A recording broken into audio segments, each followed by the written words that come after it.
요한복음 5장 31절로 47절, 제가 한 절, 여러분이 한 절 교독하겠습니다. 내가 만일 나를 위하여 증언하면 내 증언은 참되지 아니하되 나를 위하여 증언하시는 이가 따로 있으니 나를 위하여 증언하시는 그 증언이 참인 줄 아노라. 너희가 요한에게 사람을 보내매 요한이 진리에 대하여 증언하였느니라. 그러나 나는 사람에게서 증언을 취하지 아니하노라. 다만 이 말을 하는 것은 너희로 구원을 받게 하려 함이니라. 요한은 켜서 비추이는 등불이라. 너희가 한때 그 빛에 즐거이 있기를 원하였거니와 내게는 요한의 증거보다 더 큰 증거가 있으니 아버지께서 내게 주사 이루게 하시는 역사, 곧 내가 하시는 그 역사가 아버지께서 나를 보내신 것을 나를 위하여 증언하는 것이요. 또한 나를 보내신 아버지께서 친히 나를 위하여 증언하셨느니라. 너희는 아무 때에도 그 음성을 듣지 못하였고 그 형상을 보지 못하였으며 그 말씀이 너희 속에 거하지 아니하니 이는 그가 보내신 이를 믿지 아니함이라. 너희가 성경에서 영생을 얻는 줄 생각하고 성경을 연구하거니와 이 성경이 곧 내게 대하여 증언하는 것이니라. 그러나 너희가 영생을 얻기 위하여 내게 오기를 원하지 아니하는도다. 나는 사람에게서 영광을 취하지 아니하노라. 사랑하는 것이 너희 속에 없음을 알았노라. 나는 내 아버지의 이름으로 왔음에 너희가 영접하지 아니하나 만일 다른 사람이 자기 이름으로 오면 영접하리라. 너희가 서로 영광을 취하고 유일하신 하나님께로부터 오는 영광은 구하지 아니하니 어찌 나를 믿을 수 있느냐. 내가 너희를 아버지께 고발할까 생각하지 말라. 너희를 고발하는 이가 있으니 곧 너희가 바라는 자 모세니라. 모세를 믿었더라면 또 나를 믿었으리니 이는 그가 내게 대하여 기록하였음이라. 그러나 그의 글도 믿지 아니하거든 어찌 내 말을 믿겠느냐 하시니라. 아멘. 지난주 수요 예배 때 요한복음 그 앞부분을 중간 부분을 나누면서 하나님께서 예수님에게 보여주시는 그것, 곧과 같이 하나님께서 우리에게 보여주시는 그것을 우리가 행하는 성도의 삶을 살자고 나누었습니다. 하나님께서 보여주시는 것을 보는 눈, 그 눈을 이제 아인센, 그 독일의 천재시인 라이너 마리아 릴케가 자기가 모셨던 조각가 로댕에게서 배웠다는 그 가르침이죠. 사물의 겉을, 사람의 겉을 보는 것이 아니라 겉도 보지만 그 마음 안에 들어가서 그 사물의 중심에 들어가서 그 입장에서 보는 그러한 바라봄이죠. 이것을 저는 이제 아버지 마음이라고 표현해 봤습니다. 긍휼의 마음으로 상대방을 보는 것이죠. 하나님께서 우리를 보는 그 시각이죠. 아침에 일어나서 우리가 무엇을 보는가? 그렇게 질문 드렸습니다. 그래서 우리 유양 공동체가 서로를 향해서 비판과 옳고 그름의 눈이 아니라 아버지의 마음으로 긍휼의 눈으로 바라볼 때에 우리 신앙 공동체 안에서 하나님의 나라가 세워질 것이라고 나누었습니다. 또 예수께서는 하나님께서 예수님에게 보여주시는 일만 한다고 하셨습니다. 그리고 오늘도 하나님은 우리에게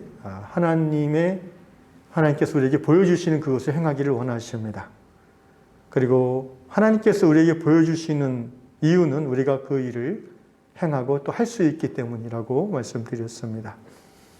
그 일이 무엇입니까? 바로 생명을 살리고 풍성케 하는 일이라고 하였지요. 하나님은 생명의 하나님이십니다.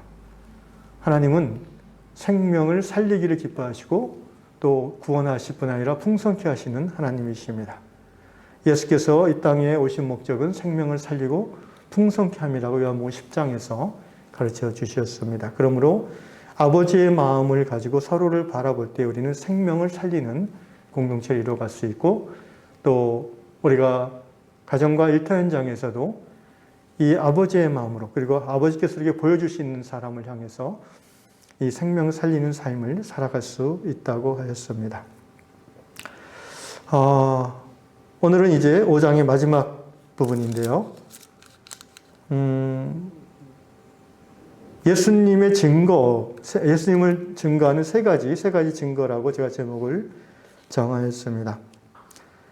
요한복음 자체의 목적이 무엇입니까? 우리가 공부했다시피 요한복음 20장 마지막 절, 오직 이것을 기록하면 너희로 예수께서 하나님의 아들 그리스도이심을 믿게 하려 하며 또 너희로 믿고 그 이름에 힘입어 생명을 얻게 하려 함이라. 요한복음을 사도 요한이 성령의 감동 가운데 기록한 목적이 바로 이것입니다. 생명 얻게 하는 것입니다. 그 생명 얻는 유일한 길은 예수가 하나님의 아들 그리스도임을 보고 듣고 믿게 하려고 믿는 것이죠. 오늘 요한복음 5장 이제 31절에서 예수께서 말씀하시는 내가 만일 나를 위하여 증언하면 내 증언은 참되지 않다. 사실 예수님은 당신을 우리에게 증언하실 필요가 없습니다. 왜냐하면 당신 자신이 진리이시기 때문입니다. 그러나 사람의 입장에서 생각하시는 것이죠. 예수님은 이렇게 동의해 주십니다. 내가 오라, 내가 맞아, 내 말을 들어 이렇게 얘기하는 거 별로 소용없다는 걸 아신다는 거죠. 예수께서 말씀하시길 32절 나를 위하여 증언하시는 이가 따로 있으니 나를 위하여 증언하시는 그 증언이 참인 줄 아노라. 나를 위하여 증언하시는 이가 누구십니까? 37절에 보면 또한 나를 보내신 아버지께서 친히 나를 위하여 이렇게 말씀하고 있습니다. 예수님을 증언하시는 분은 예수님 자신이 아니라 하나님이시라고 말씀하십니다. 그리고 33절에 너희가 요한에게 사람을 보내매 요한이 진리에 대해 증언하였다. 요한복음에서 말하는 진리는 항상 예수님 자신입니다. 예수께서 요한복음에서 이렇게 말씀하시죠. 내가 곧 길이요 진리요 생명이다. 그래서 예수님이 하나님부터 보냄받은 바 구원자이신 것을 하나님이 증거하시지 예수님 스스로 증거하는 것은 없다는 것을 또 증거하지 않겠다는 것을 말씀하십니다. 어쨌든 성경은 그리고 하나님은 예수님이 하나님으로부터 보냄받은 구원자이심을 증거하려고 합니다. 그 증거를 받는 자, 듣고 받아들이는 자는 구원 얻을 것이며 그렇지 않은 자는 구원을 받지 못한다고 성경은 말하고 있습니다. 그래서 오늘 요한복음 5장 31절 이하의 주제는 바로 이 예수를 증거하는 세 가지 증거라고 잡아봤는데 첫 번째 증거는 무엇입니까? 예수를 증거하는 첫 번째 증거는 사람인데 예수 자신이 아니고 세례 요한이라고 합니다. 35절 읽겠습니다. 같이 시작. 요한은 켜서 비추이는 등불이라. 너희가 한때 그 빛에 즐거이 있기를 원하였거니와. 예수님이 공생이 하시기 6개월 전에 세례 요한이 예수님을 증거하는 사역을 시작하셨죠. 예수께서 요한을 가르쳐서 말씀하시기를 요한은 비추는 등불이다. 그러니까 요한 자체가 빛이 아니라는 거예요. 요한은 빛이신 예수를 반사함으로 빛나는 등불 같은 존재라는 거예요. 그 등불은 어둠 가운데 있는 사람들에게 빛이 누구인가를 드러내게 해준다는 거죠. 예수님이 빛이고 요한은 빛을 반사하는 등불입니다. 그래서 요한은 자신의 사역을 통해서 예수가 하나님으로부터 보냄받은 구세주임을 드러내려고 했습니다.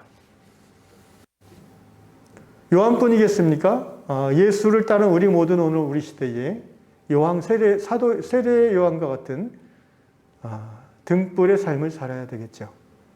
바로 우리 스스로가 빛이 아니라 빛이신 예수를 반사해서 빛을 모르는 사람들에게 빛을 드러내는 삶.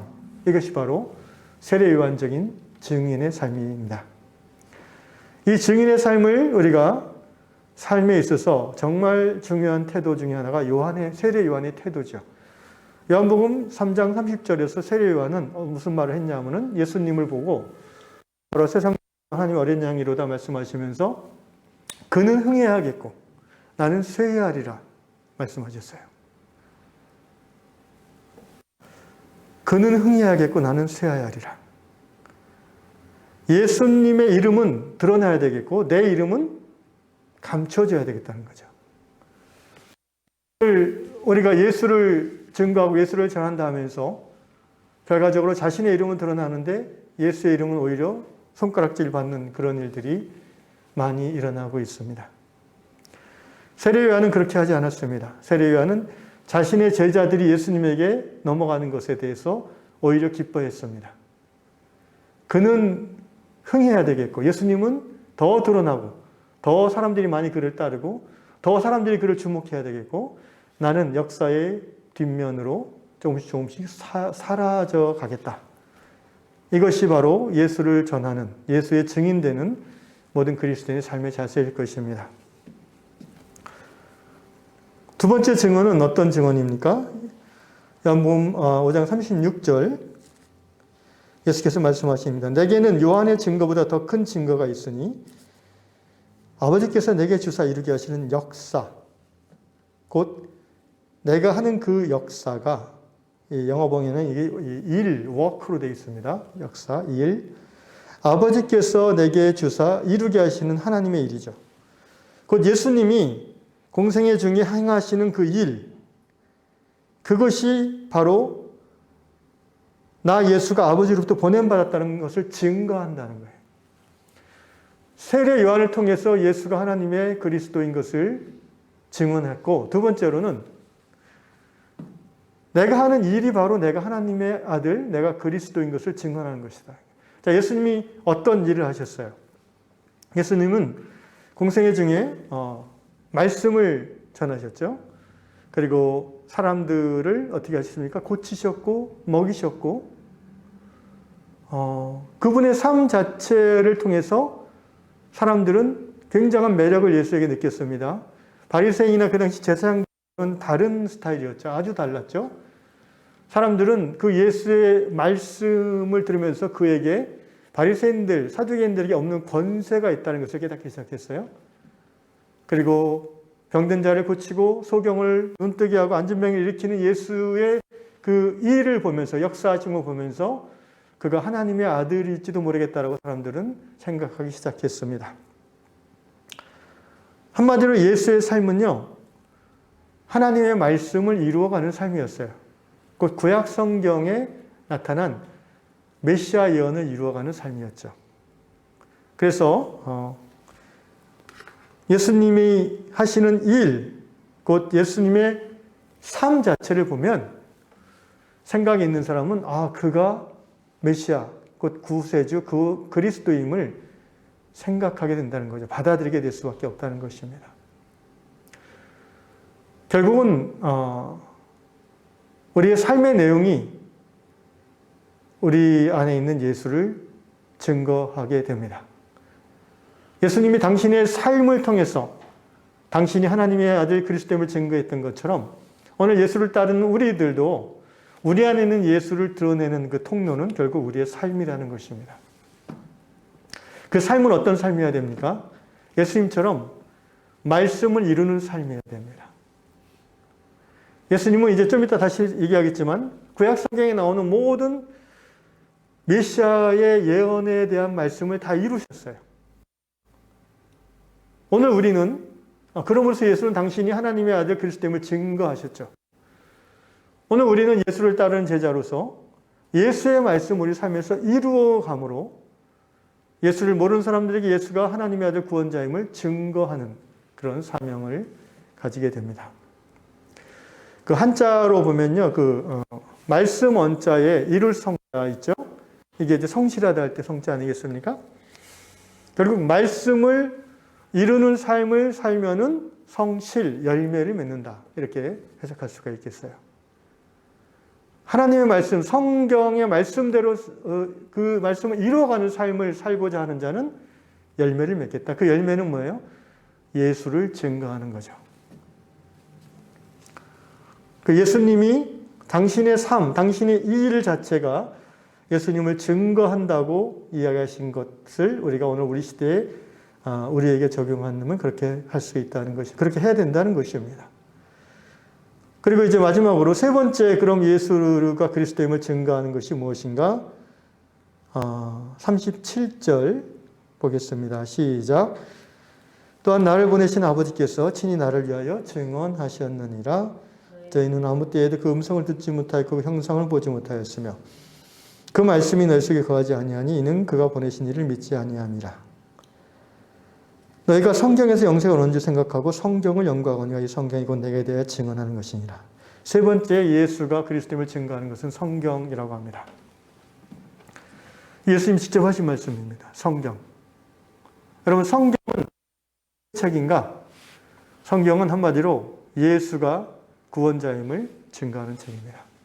구약 성경 39권은 오실 그리스도, 오실 메시아에 대한 예언의 말씀이고, 신약 성경 27권은 이 땅에 오신 메시아 예수에 대한 말씀, 그리고 앞으로 다시 오실 메시아, 다시 오실 그리스도, 재림 예수에 대한 말씀.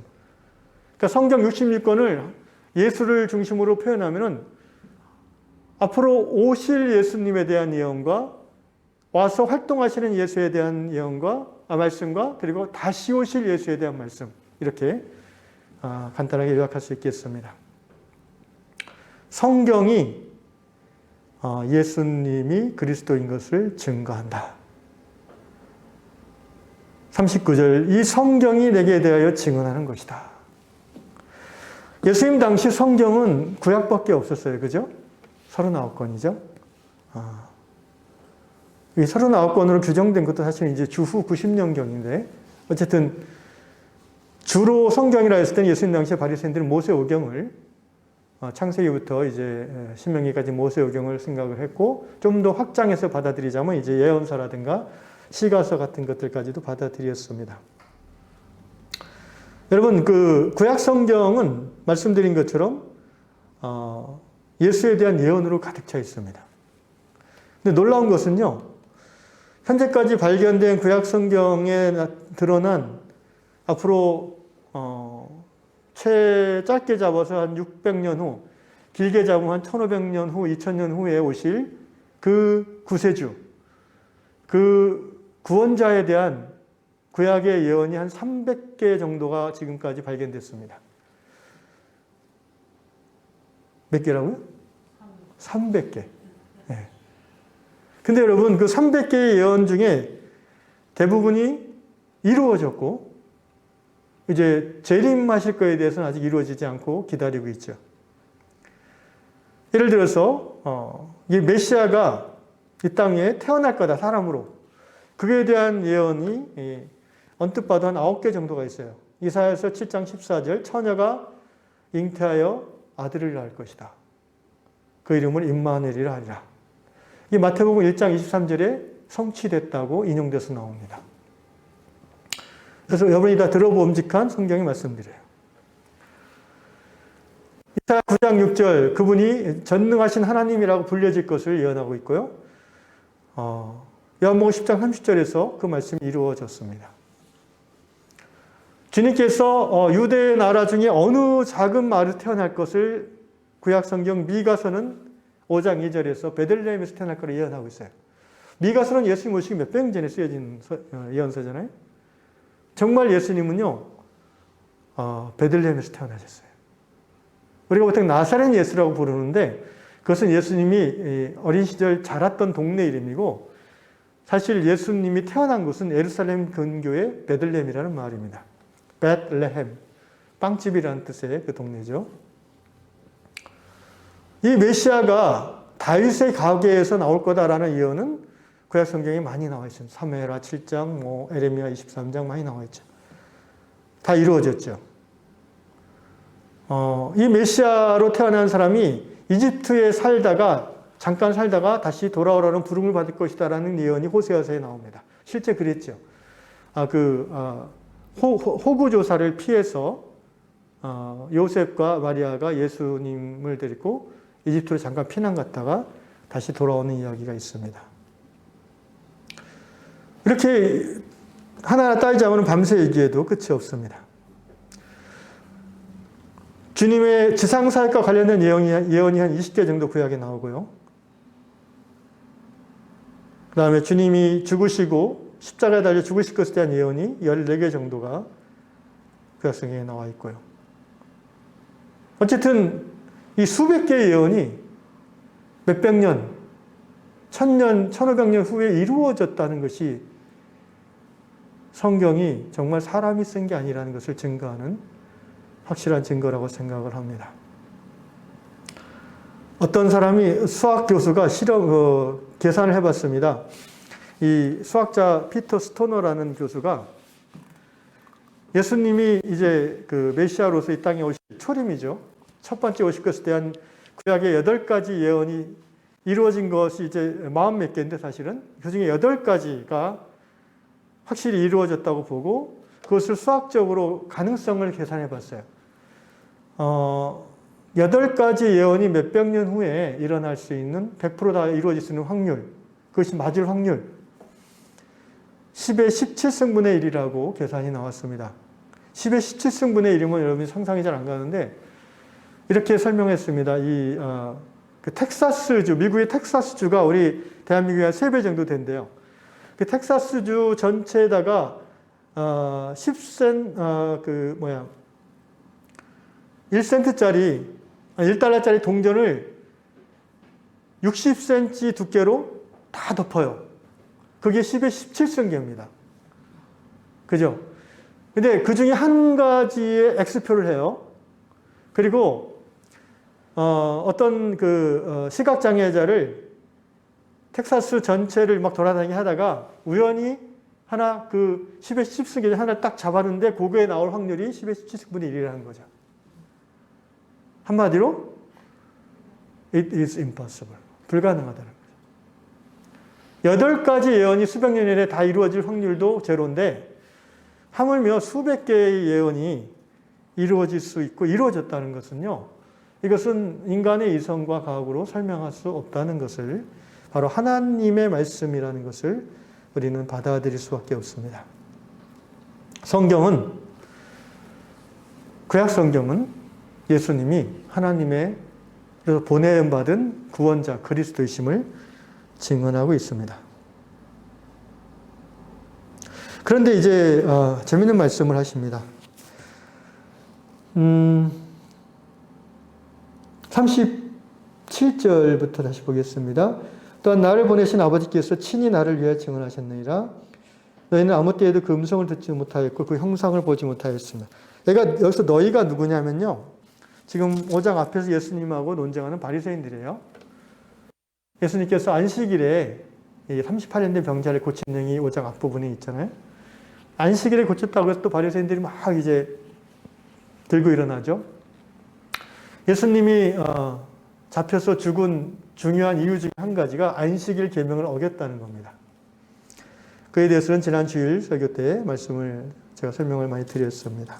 어쨌든 이 바리새인들에게 이제 너희는 뭐라고 하시냐면 예수께서 아버지께서 나를 위해서 증언하셨어요. 구약 성경을 통해서. 그런데 너희는 구약 성경의 전문가들이잖아요. 바리새인들은 성경의 전문가들이에요. 오늘로 말하면 성서 신학자들이에요. 박사들이에요. 그런데 너희는 아무 때에도 그 음성을 듣지 못하였고 그 형상을 보지 못하였다라고 예수님이 말씀하셨어요. 성경을 그렇게 열심히 너희가 연구하고 드립다 팠는데도 그 속에서 너희는 하나님의 음성을, 하나님의 형상을 듣지도 못하고 보지도 못하는구나. 38절 그 말씀이 너희 속에 거한 적도 없다.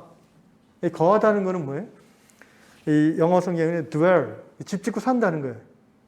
말씀이 그냥 여기에 있다가 지나가는 것은 집 짓고 사는 게 아니라 말씀이 가슴으로 내려와서 생각이 되고 손발로서 표현되어질 때 우리가 하나님 말씀이 내 안에 살아있다라고 하죠. 바리새인들은 그렇게 성경을 열심히 공부하고 따지는 사람들인데 그 속에서 하나님의 음성도 듣지 못하고 하나님의 형상이 뭡니까? 바로 예수 그리스도죠. 예수가 메시아임을 보지 못한다는 거예요. 우리 장로교 신앙은 특별히 성경을 강조합니다. 그런데 성부성자 성경인가요? 성부성자 성경 아니죠.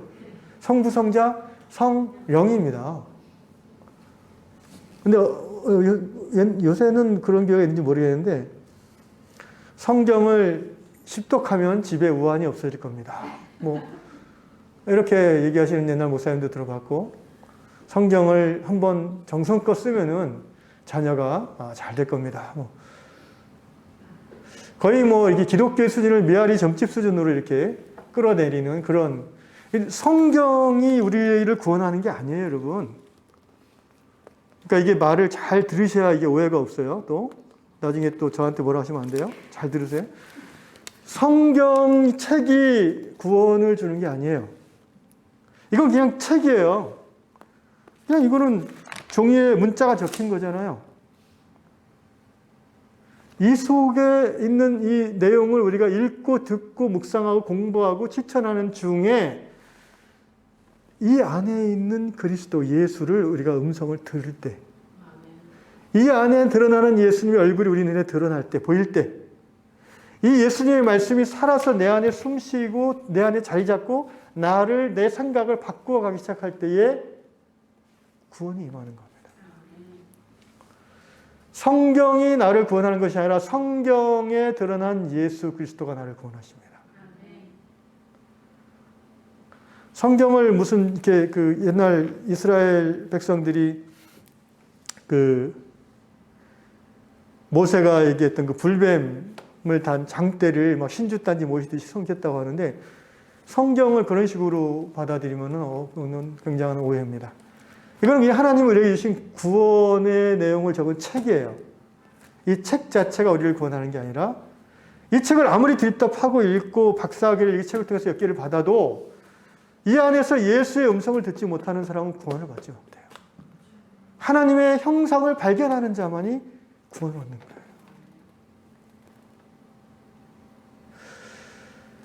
그래서 그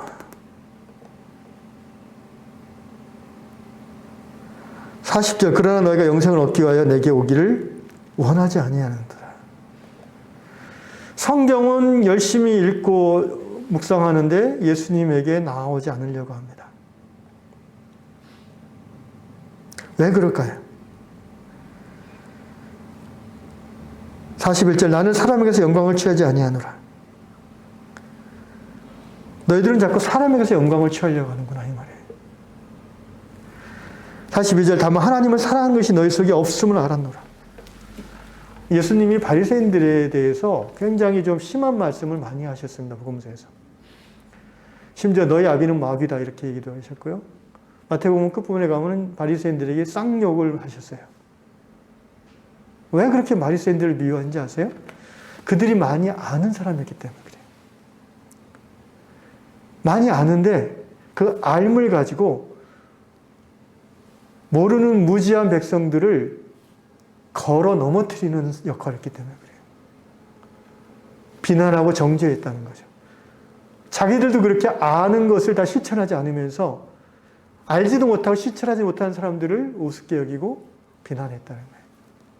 그래서 백성들 하여금 하나님을 찾아올 수 있도록 도와줘야 될 성경을 아는 지식이 있는 바리새인들이 오히려 하나님부터 멀어지게 만들었다는 거예요. 바리새인들 때문에 하나님을 떠나게 된다는 거예요. 목사님들 때문에 교회를 떠나게 된다는 거예요. 성도들이.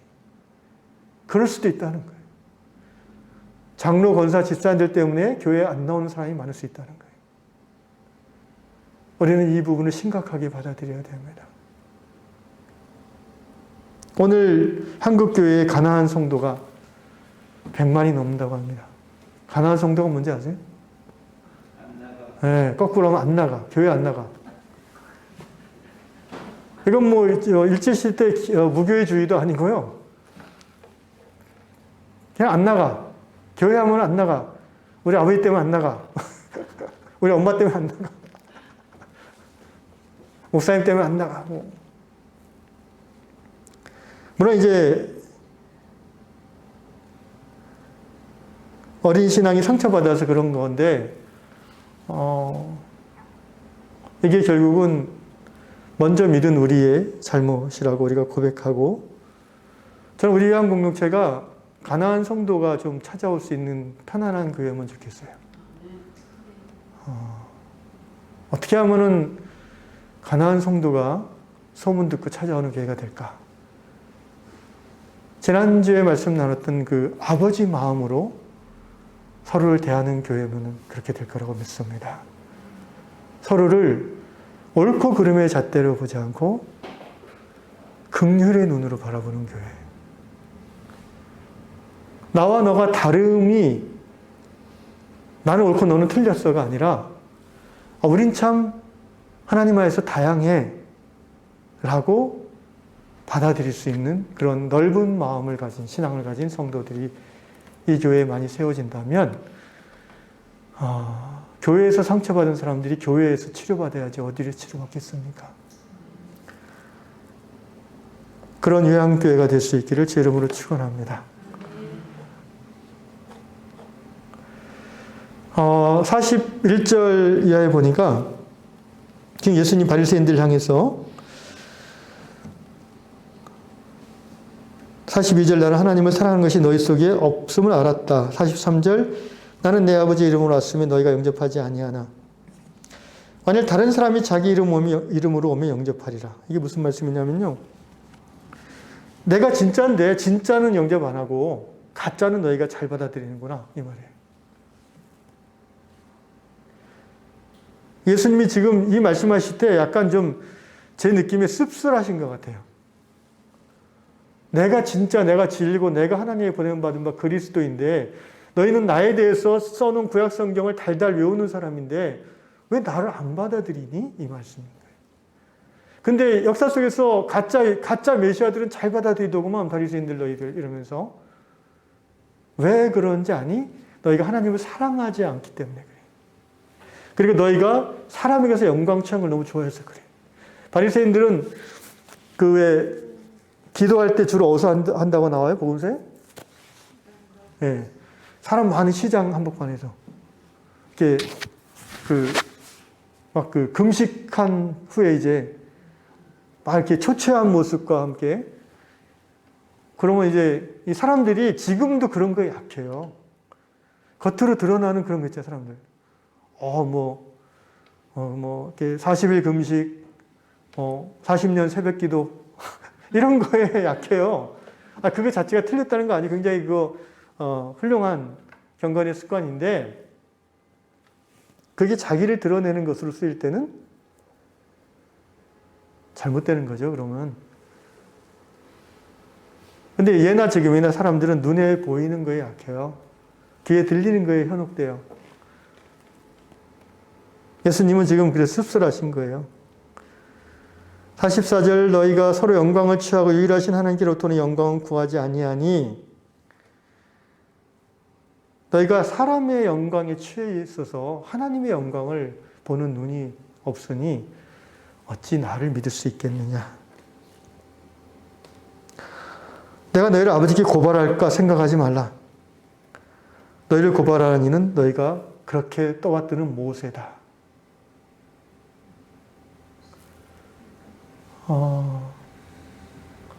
유대인들은 지금도 모세를 짱으로 여깁니다. 예수님보다 모세예요, 유대인. 유대교는 그래요. 유대교는 율법의 종교니까. 이슬람을 믿는 사람들은 모하메드를 이제 짱으로 여기죠. 예수님을 부인하진 않아요, 그 사람들이. 하나님의 선지자로 하나를 받아들여요. 예수님 당시에도 그랬다는 거예요, 바리새인들이. 모세 하면 껍벅 죽고. 그런데 예수님이 무슨 말씀하시냐면 46절 모세를 믿었더라면 또 나를 믿었어야 되는데 왜 그런지 압니까? 이는 모세가 내게 대해서 이미 기록해 놨거든. 이게 무슨 말이냐면 신명기 18장 15절 말씀을 말하는 거예요. 신명기 18장 15절에 보면요. 내 하나님 여호와께서 너희 가운데 내 형제 중에서 너를 위하여 나 모세와 같은 선지자 하나를 일으키리니 너희는 그의 말을 들을지어다. 이렇게 들을지니라. 모세가 말씀해 놨어요. 내 형제 중에서는 말은 이스라엘 동족 중에서 너희 이스라엘을 위해서 나 모세와 같은 선지자를 하나님이 보내주실 텐데 그의 말을 제발 들어야 된다. 이렇게 미리 당부해 놨는데 예수님이 그 말씀하시는 거예요. 그러니까 아까 말씀드린 구약 성경이 오실 메시아 예수를 증거하는 300개의 말이 있는데 그 중에 하나가 이 말씀인 거예요.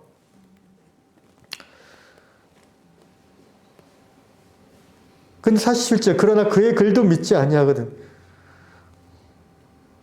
너희가 정말 그러니까 이게 아는 거하고 믿는 거하고 여러분 꼭 같지 않아요.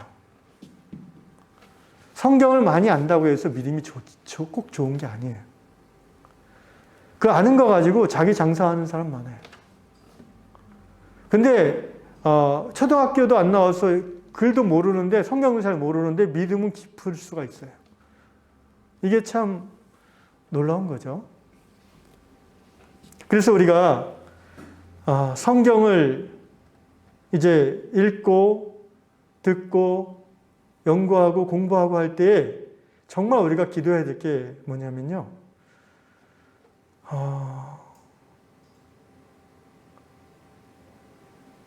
하나님의 음성을, 예수의 음성을 듣게 해달라고 기도해야 돼요.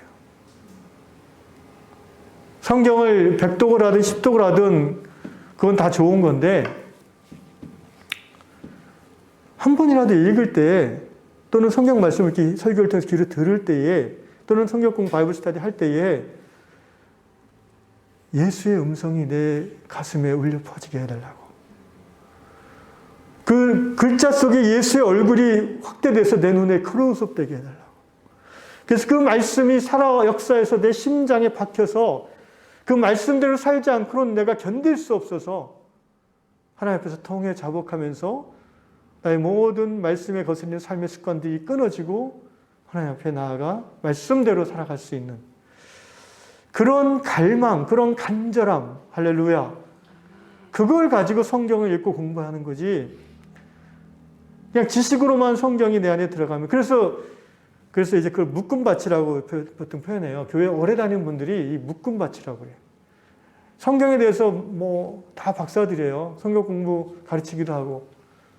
그런데 그 안에 성경 말씀의 열매가 나는 삶의 모습이 별로 없는 거예요. 이웃과의 사이도 안 좋고요. 직장에서는 별로 존경받지 못하는 상사고요. 심지어 외국인 노동자를 고용하는 장로님인데 월급을 떼먹기도 하고요. 당신은 교회 나오면서 근로자들은 주일날 일하게 하고요. 그러면서 막 성경을 내가 이렇게 가르쳐요. 심각하지 않아요? 오히려 하나님이 가려지는 거예요, 그 사람 때문에. 여러분, 몇 년 전에 우리 교단에서 아주 유명한 세습 사태가 있었어요. 그 교회 성도들, 그 목사님의 이름은 크게 영광을 받을지 모르겠지만 예수님의 이름은 아주 바닥에 깔려버렸다고 저는 생각해요. 그 한국 최대의 교회라고 하는 그 교회가 안정되게 해달라고 자기 교회들 성도들은 기도했겠지만 그 결과로 10만이 아닌 100만, 1000만 명을 향한 복음의 길은 더 막혔을 거라고 생각이 들어요. 정말 안타까운 일입니다. 세례요한은 나는 쇠해야 되겠고 예수는 흥해야 되겠다라고 예수를 증거했는데 평생 예수를 증거하는 그런 분들이 마지막 나이 들어서 막 그 자기 권세와 돈과 이런 것들 막 소위 노욕을 부리는 그런 일로 인하여 예수님의 이름이 세상 가운데서 막 이렇게 교회는 왜 저래? 김일성, 김정일만 세습하는 게 아니구나. 이렇게 무슨 그룹만 세습하는 게 아니구만.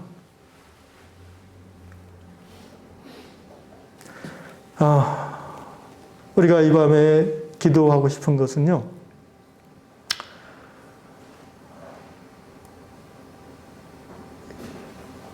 요한복음 여기 5장 38절에 그 말씀이 너희 속에 거하지 아니하니. 여러분, 말씀은 머릿속에 이렇게 스쳐 지나가는 것으로는 아무런 유익이 없습니다.